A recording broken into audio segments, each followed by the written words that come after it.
This year we have been preaching through the book of Ecclesiastes, and we're winding down to the last chapters in our study of the vanity of vanities, the wisdom of the multi-trillionaire Solomon. He says in Ecclesiastes 11:7, he talks about the young, where he says, "Light is sweet, and it pleases the eyes to see the sun. However many years a man may live, let him enjoy them all. But let him remember the days of darkness, for they will be many. Everything has come to meaningless. Be happy, young man, while you are young. Let your heart give you joy in the days of your youth. Follow the ways of your heart, and whatever your eyes see, but know that for all these things God will bring you to judgment. So then banish anxiety from your heart, and cast off the troubles of your body. For youth and vigor are meaningless." Chapter 12, verse 1. "Remember your Creator in the days of your youth, before the days of trouble come, and the years approach when you shall say, I find no pleasure in them." So he says, remember when you're young, because things are going to get tough, things are going to get worse. He says, that's life. It's kind of interesting when he talks about remembering our Creator in our youth. He talks about there's going to be inconveniences of old age, and the cycle of old age is described in the next chapter as we're considering it. It's kind of interesting when we look at old and we look at young. The Bible tells us that Josiah sought after God when he was young in 2 Chronicles chapter 34, verse 3. The Bible says, while he was yet young, he began to seek after the God of David his father.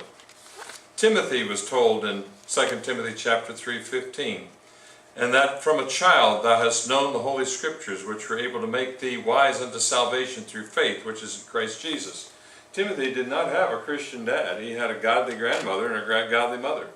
And the impact, I'm looking back at my life, my Catholic grandmother probably had more spiritual influence on me and my desire to go into ministry than any of my other relatives and any of my own family. And she was one that prayed for us regularly, and she was the one that came up to me and says, "Richard, I'd like you to become a priest." And at that time I said, "Then I can't marry Sandy." And she says, "Oh, they'll change that someday." And a few years ago they did change. If you're an Episcopal and you convert to the Catholic Church, as a priest you have to give up your wife.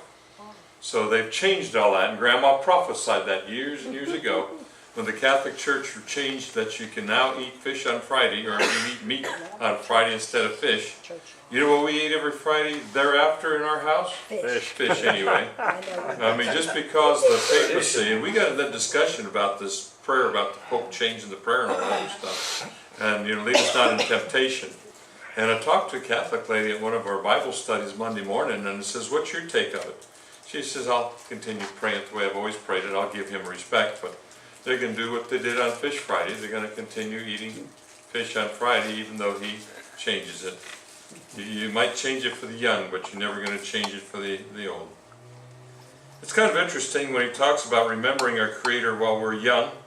He says, if we do that, we're going to have a long and blessed life. We're going to be safe from misery and ungodliness, that our young people entwine their lives, leaving permanent scars. Youth are vigorous, active, and energetic, but there's no certainty of life. Tomorrow may not be, and you may never grow old. It's kind of interesting when we talked about King Solomon. This was an old commentary back in the, I think it was the 1600s.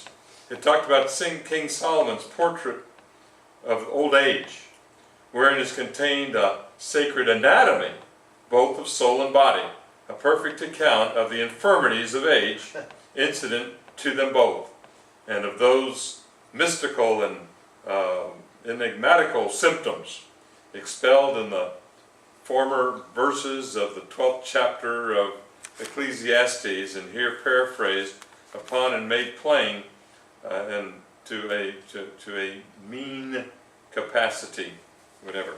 But that was written by a Bible scholar, and it was a commentary, head page, looking at King Solomon's commentary on growing old gracefully. We remember now the youth, remembering our Creator in the days of our youth, and yet we talk about how youth flutters away. And I'm looking back in the days we were in high school, and those days seemed to drag on forever. And the days we were in college, and those days seemed like they dragged on forever.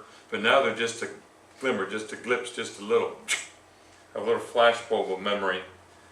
We look at youth from a baby up through dribbling a basketball up to a young man with vigor working until an older man with a cane. And then he talks about the lady as she goes to school and goes through puberty and gets her diploma and graduates in her declining years. This is to the working women. This is Dr. Seuss's poem that was a lost Dr. Seuss poem. I love my job.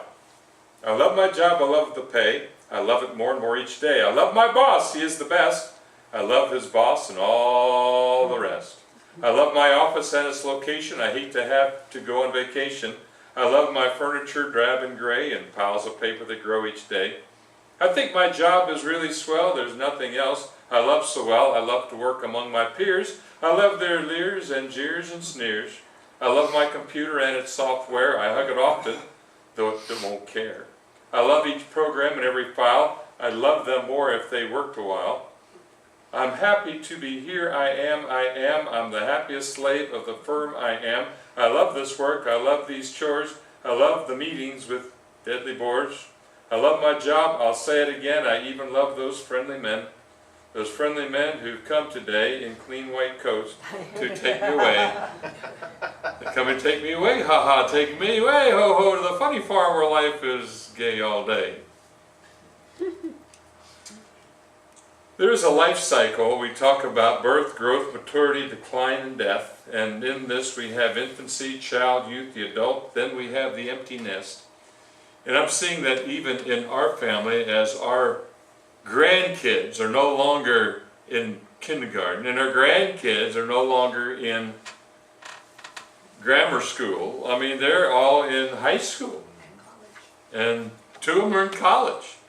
And this is one thing we have been through. I remember when our youngest went off to college, it was just a 45-minute drive back before they put in all the traffic lights to Kissimmee. Now it's over an hour drive, but back then it was a 45-minute drive. And Nathan came home, Mama sat on my knee and just bawled her eyes out because her baby was going off to college long, far, far away.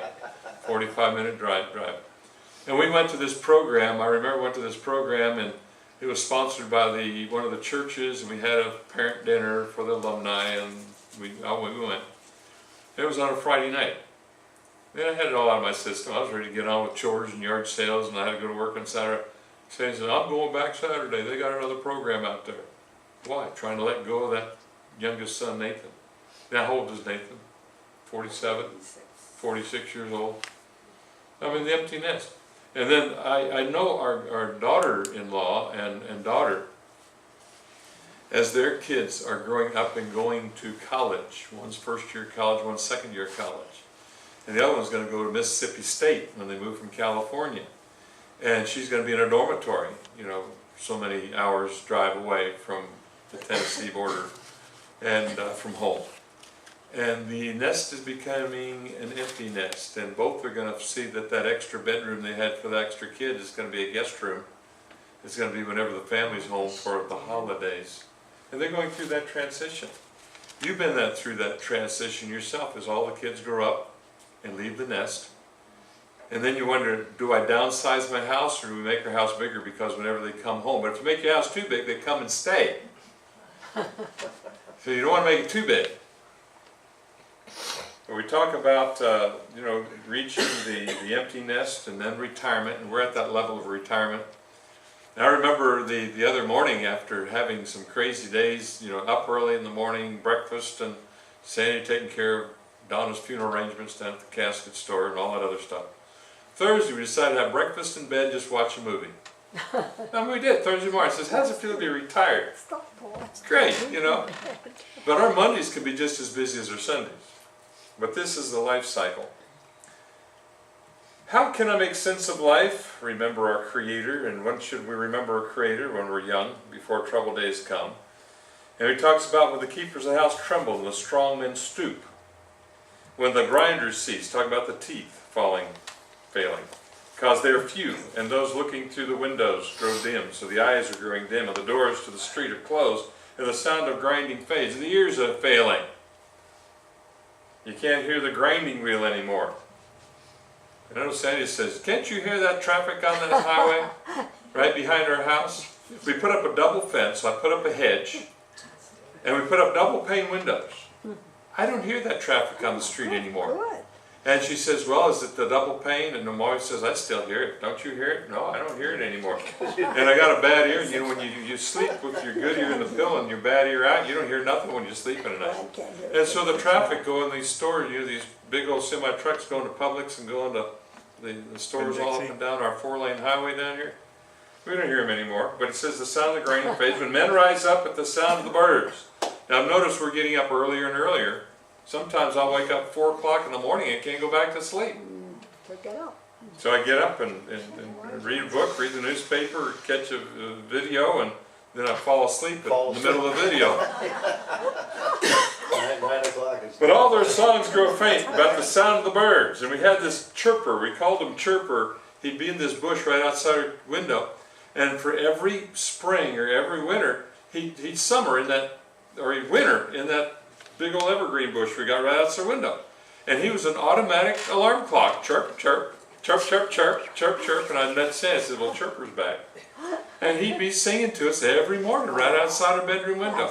We can't hear him as plain as we could. Just Chirper still chirping with us.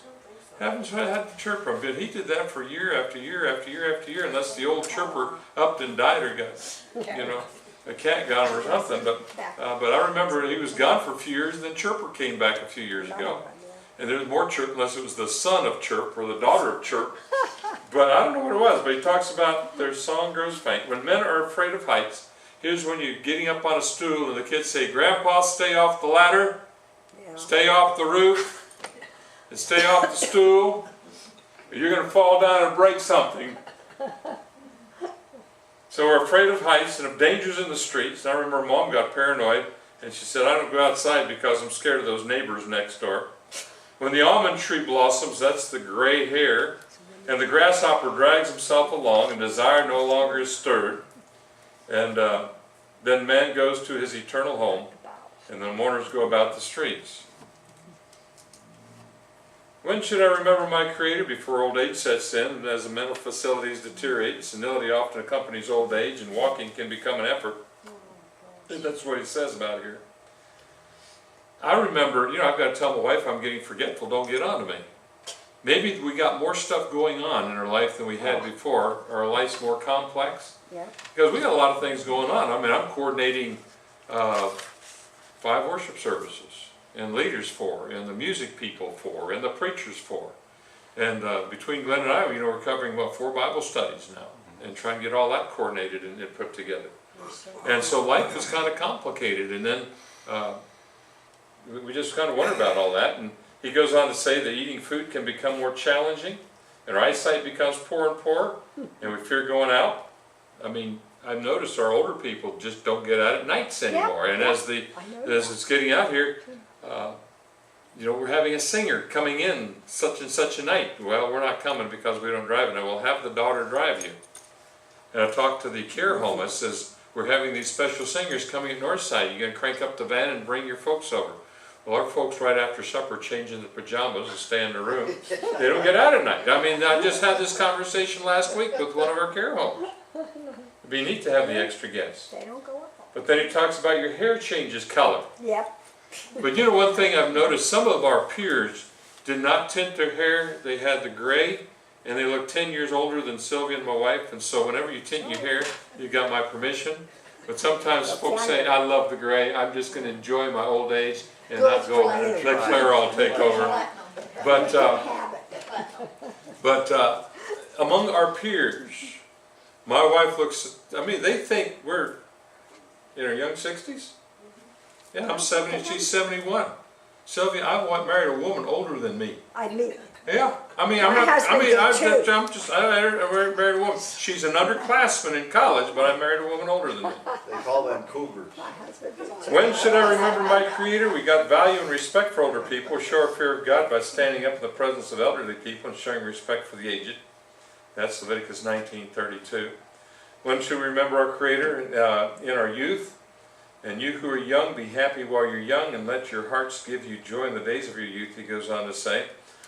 People do turn to God in older age. 95% of all believers come to Christ before they're 50. Many before they're age 30.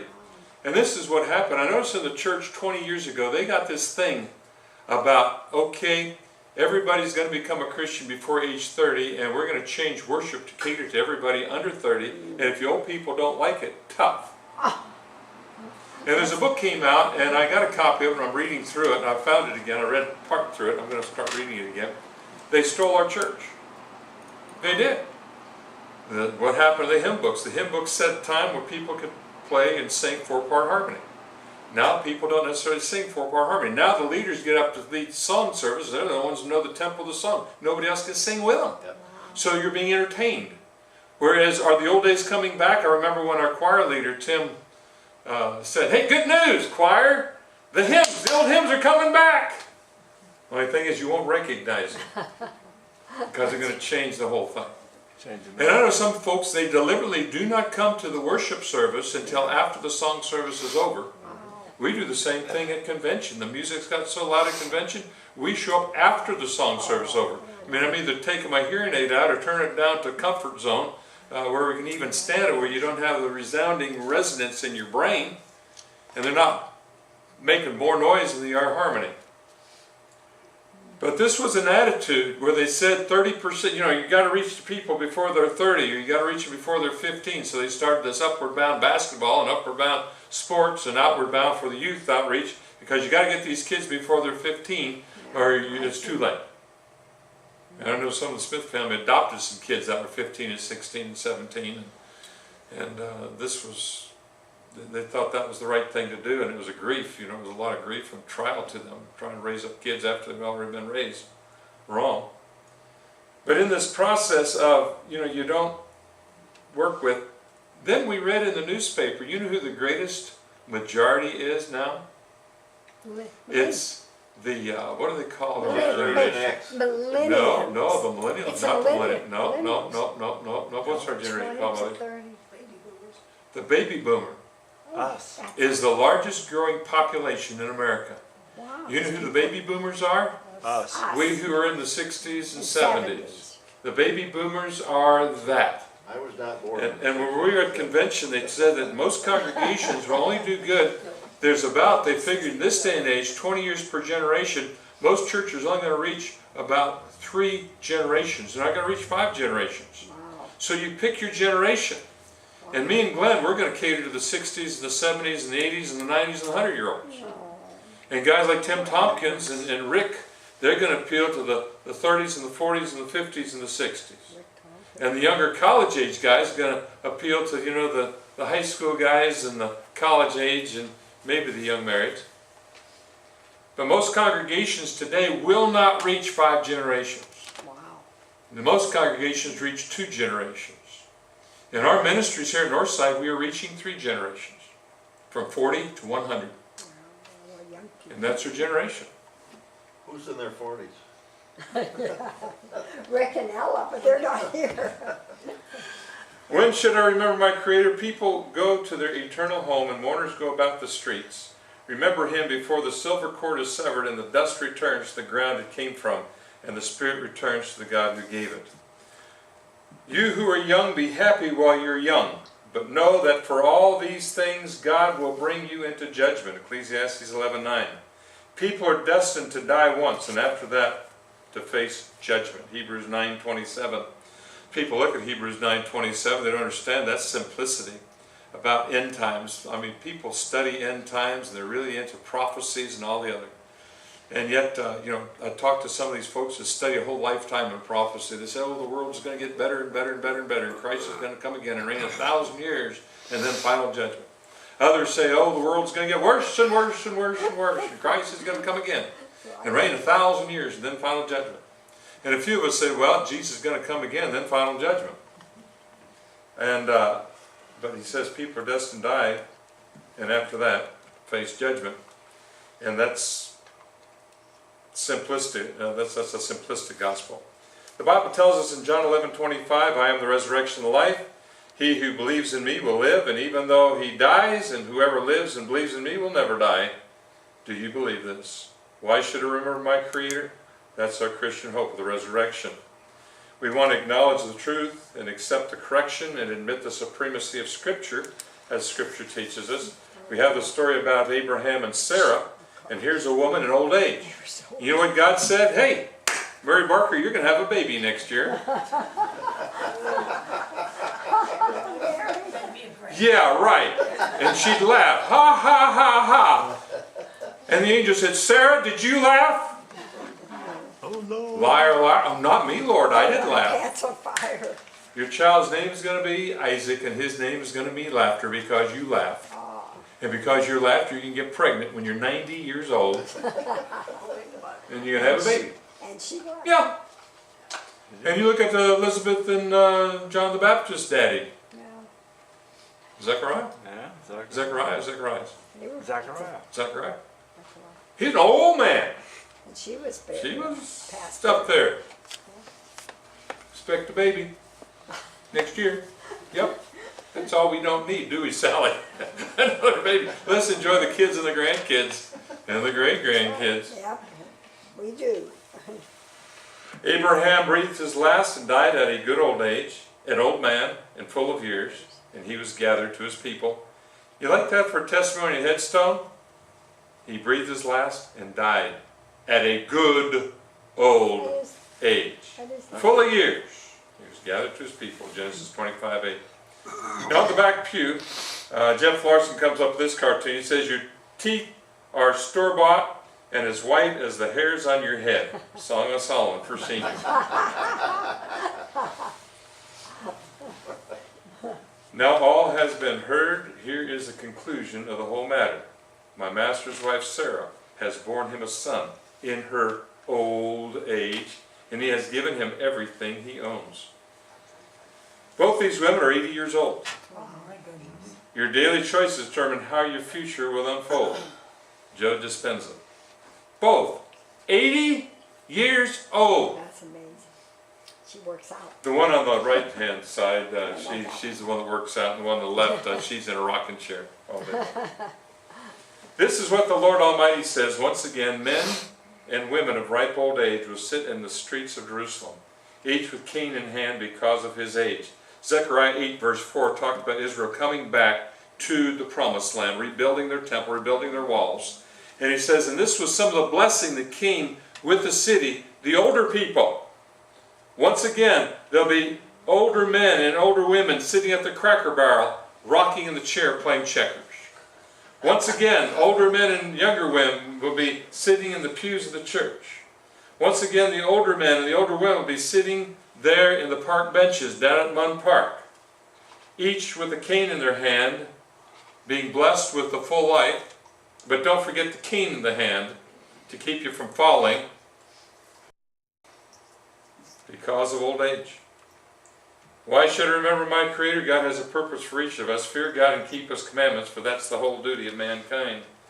You know, they talk about the curse of old age is baldness and bifocals and bridges and bulges and bunions. But I'm even saying, you know, that to say some of the greatest carriers of, you know, old people are the greatest carriers of AIDS. Band-aids and hearing aids and Rolaids. Jimmy Lovell at age 80 writes, publishes, addresses, mails out 80,000 copies of the Action magazine each month. He often finishes his work after midnight, begins before daylight the next day. Over 10 years ago he wrote, no person who ever lived gets more out of a day's activities than I get, but I do admit that my inspiration comes from others. We talk about Mrs. Christine Addy, retired after a long public school teaching career in New Mexico and promptly became a missionary to Taipei, Taiwan. Instead of sitting around looking at her scrapbook, she spends her time teaching Bible classes, writing Bible school materials, and counseling. The Dean of American Broadcasters, Lowell Thomas, had a daily syndicated radio program until he gave it up in 1976. He was 84 years of age. Winston Churchill received the Nobel Prize for Literature just 1 month before his 79th birthday. One biographer said Churchill, his life reached its greatest usefulness at age 65. At 40, he was bold but reckless, facile of speech, but unseasoned in his judgment. Not until his very senior years did he reach the unshakable peak of leadership. Moses reached his peak maturity at age 80 when God used him as a leader. At 40 he was a mere murdering revolutionary who struck down a cruel Egyptian taskmaster beating a fellow Israelite. Julia Ward Howe, author of the Battle Hymn of the Republic, was still writing at age 91. Still think you are too old to do anything? Look around.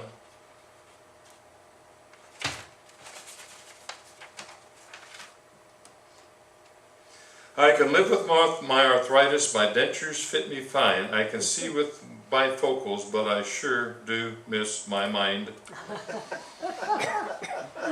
In 1976, a woman received summons to appear for jury duty in Jacksonville, and she sent the court of the clerk a note which said that I'd like to be excused. In fact, I was 87 years of age and I'd never served before, and the judge excused her.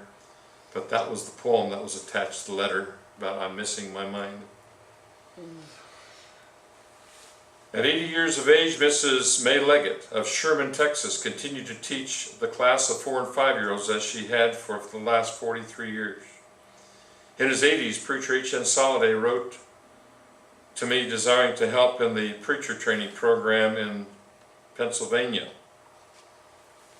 And it was incredible, as far as his desire. In his 80s, he had arthritic knees, his heart was good, he walked the Jerusalem cobblestone streets and the various levels, he visited the Dead Sea Scroll and Qumran area, he went to the catacombs of Rome, and we had to leave him on the lower tier of Masada. He didn't have the strength in his knees to walk through Masada, but he did get to sit on the bench there in Upper Masada. Thomas Edison was still around inventing things at age 80. He received his 1033rd patent when he was 81 years of age. Irvin Stickelman of Corinda, Iowa, at age 67, put his experience as an elder and a Bible teacher to good use by preaching first in New Market, Iowa, and then at Claremont, Missouri, and he continued serving the Lord until his death at age 84. Konrad Adenauer became Chancellor of West Germany at age 73, and he was still serving until he was aged 87. In 1973, an 81-year-old man by the name of Roy Black of Bristow, Oklahoma, was chosen as the top Electrolux Corporation salesman in the nation and was awarded a $10,000 reward for his efforts. At an age when most men are rocking on the front porch, he was peddling Electrolux vacuum cleaners. Immanuel Kant wrote his Anthropology and Strife of the Faculties after his 70s. At age 84, Robert Frost was a consultant in poetry at the Library of Congress, and at age 87 he represented the arts at the inauguration of John Fitzgerald Kennedy. Ben Franklin helped write the Constitution of the United States when he was aged 80. Jack Benny, eternally 39, on his 80th birthday, filming a commercial, said, "Age is strictly a case of mind over matter. If you don't mind, it doesn't matter." That's right. Morty Tompkins is still singing concerts at age 85. Yeah, going on 86. At age 74, John Cameron decided to station himself at the door of the church at Charlottetown, Canada, to make sure everyone got at least one warm handshake. And he continued that morning and evening till he was age 94 as a greeter in his church. Dr. Norton Bear, a former medical missionary to Tibet in the 1920s, retired from a psychiatric practice at the age 78 and was attending a family Bible camp near Omaha, Nebraska. He slept in the camp dorms, attended evening devotions and early morning flag raising, and sat in the classes where the temperature was almost 100 degrees. He was 82 years of age at the time. Remember Grandpa Gilgrass? Grandpa Gilgrass is 99 years old. He died in 98. And when we had youth rally at Centerville, Iowa, back when I was in college, sit right here, front seat. Every youth rally, he sat right there, right in front of Cassandra. Grandpa Gilgrass, 99 years old. Every youth rally, never missed one. And when he died at 99 years and 10 months, Don Hunt had to say to Sister Sadie Hooten, she says, "Sister Sadie, he died in his 100th year." Yeah. He wanted to see 100 year, but he died in his 100th year. Yeah.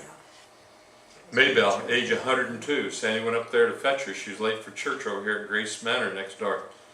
Mabel, what you doing up here? Oh, I'm doing my Christmas cards. I'm losing track of the time. And she was writing them out. And I've talked to other ladies says, when I turned 80, I stopped sending out Christmas cards. This lady was 102 sending out Christmas cards, handwritten.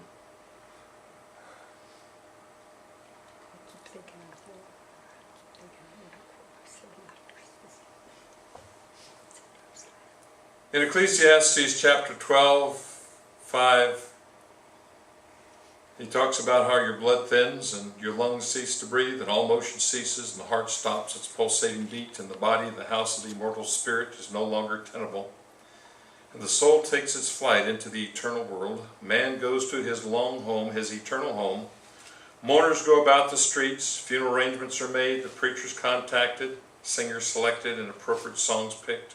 Grave lots are purchased and the marker chosen. Arrangements are made with the funeral director. And the Bible says the silver cord is loosed and the golden bowl broken. The lamp swinging from the ceiling falls to the hardened floor and smashes. It's no longer usable, though used for so many seasons, to light, warm, cheer, but no more.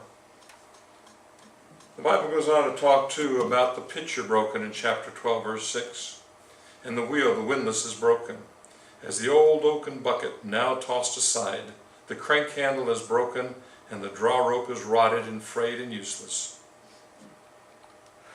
And this is the picture of our last and final years as the physical body returns to the dust and the spirit returns to the God who gave it. It was General Douglas MacArthur, who was still in his, he was still in the Army. He wrote his book on My Reminiscences. He was 83 years of age. He had a plaque on his wall which read, "Youth is not a time of life. It is a state of mind. You are as young as your faith, as old as your doubts, as young as your self-confidence, as old as your fears, as young as your hope, as old as your despair. Senior saints, don't give up. You've got a lot of living ahead of you, and the Lord has a lot of work that needs to be done. Remember the wisdom of Solomon. Let us hear the conclusion of the whole matter." The other day, when me and the wife were pretending we were retired, we were watching the movie The Secret Life of Walter Mitty. And it dealt with a purpose in life. And he was a photographer. He dealt with the negatives and the pictures that went into Life magazine. And they're going to go through and they're going to lay off probably 80% of their staff. And he was responsible for the main picture on the front page of the magazine. And he went on an adventure to try to find this 25th missing negative that was going to go on the last printed copy before it went on to internet. And in that he talked about the purpose of life, and the purpose according to Walter Mitty was to see the world, things dangerous to come to see behind walls, to draw closer, to find each other, and to feel. That is the purpose of life. To see the world, things dangerous to come to see behind walls, to draw closer, to find each other, and to feel. That is the purpose of life. And yet God simplified it a little better. When Ecclesiastes chapter 12 verse 13 says, "Let us hear the conclusion of the whole matter." This book of depression, this book of the wise men saying, I've done it all, I've seen it all, I've tried it all, life is meaningless. And let me tell you one thing, life is purposeful. Because this is the conclusion of the whole matter. Fear God and keep His commandments, for this is the whole duty of man.